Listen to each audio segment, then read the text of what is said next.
नमस्कार। YouTube channel glimpse of Indian history by doctor Mohanlal Gupta में आपका स्वागत है। आप देख रहे हैं ऐतिहासिक धारावाहिक कैसे बना था पाकिस्तान। प्रस्तुत है 61वीं कड़ी। लिनलिथ ने हिंदुओं और मुसलमानों की लड़ाई का फायदा उठाया।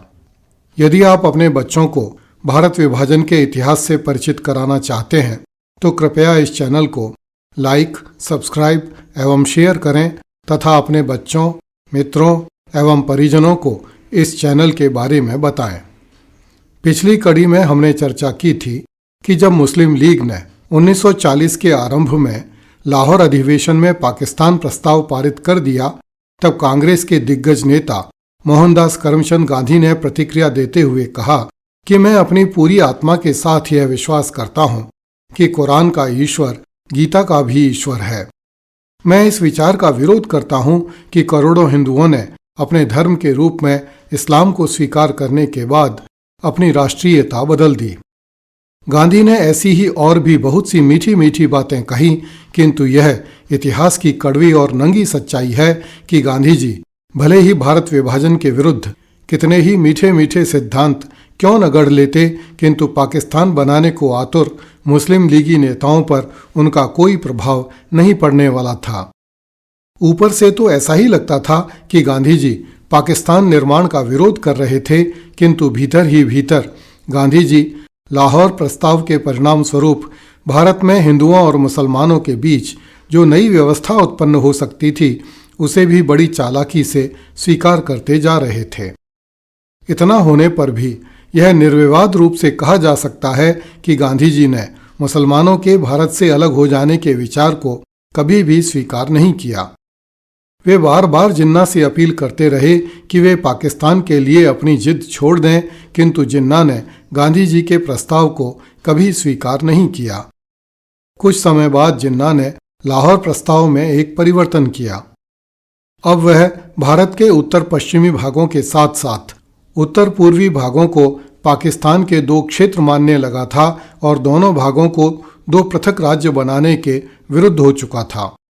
अर्थात अब वह असम और बंगाल को भविष्य में बनने वाले पाकिस्तान से अलग मुस्लिम राज्य के रूप में नहीं देखता था, अपितु एक ही पाकिस्तान के दो क्षेत्रों के रूप में देखता था।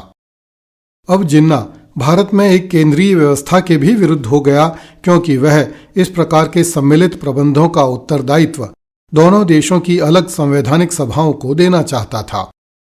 पाकिस्तान के नाम पर भारत के हिंदुओं और मुसलमानों के बीच हो रहे इस झगड़े का लाभ उठाने के लिए भारत का वायसराय एवं गवर्नर जनरल लॉर्ड लिनलिथ को सामने आया।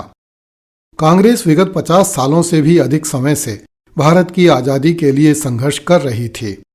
उसकी इस मांग को न केवल पूरे भारत में अपितु अंतर्राष्ट्रीय स्तर पर भी व्यापक समर्थन मिल रहा था।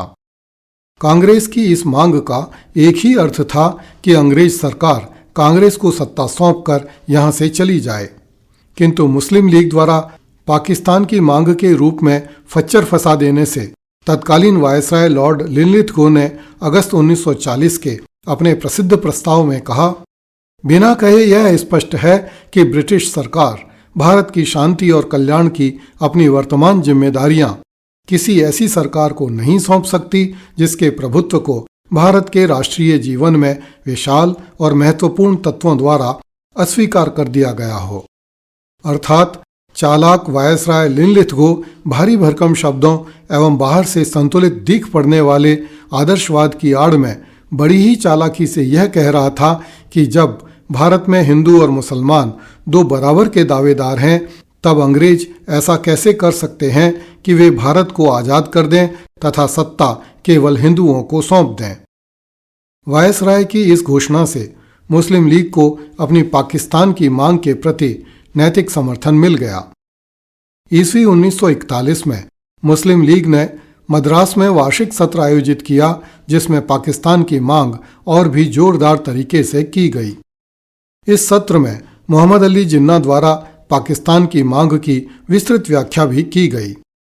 उसने कहा कि ऑल इंडिया मुस्लिम लीग का लक्ष्य है कि हम भारत के उत्तर पश्चिम और पूर्वी क्षेत्रों में पूर्ण रूप से स्वतंत्र अलग राष्ट्र की स्थापना करें, जिसमें रक्षा, विदेश मामले, संचार, कस्टम, मुद्रा विनिमय आदि पर पूरा हमारा नियंत्रण रहेगा।